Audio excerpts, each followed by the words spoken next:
Pagdating umaga, ngayon pa ay araw ng Martes, January 9, 2024, update po muli sa lagay ng panahon. Ayon sa Pag-asa, shear line ang nakakaapekto sa eastern section ng Southern Luzon, habang northeast monsoon o amihan nakakaapekto sa nalalabing bahagi ng Luzon. Wala namang bagyo o low pressure area na minomonitor sa loob po ng ating PAR na maaaring makaapekto sa ating bansa. Wala rin pong gale warning na nakataas sa anumang baybayin ng ating karagatan ayon po sa Pag-asa.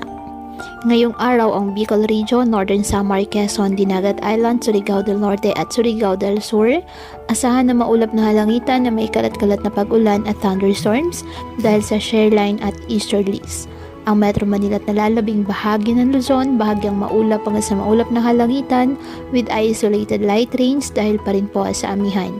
Ang nalalabing bahagi ng bansa, bahagyang maulap hanggang sa maulap na halangitan with isolated rain showers or thunderstorms dahil sa easterlies at localized thunderstorms. Kaya patuloy po na pinag-iingat ang ating mga kababayan sa banta ng mga pagbaha at pag-uho ng lupa at ugaliin na magdala palagi ng payong o kahit anumang panangga sa ulan sa tuwing lalabas ng ating mga tahanan. At yan po muna ang update sa lagay ng panahon ngayong araw. Muli patuloy po tayo na mag-ingat at palaging tandaan, God loves you. Stay safe and God bless.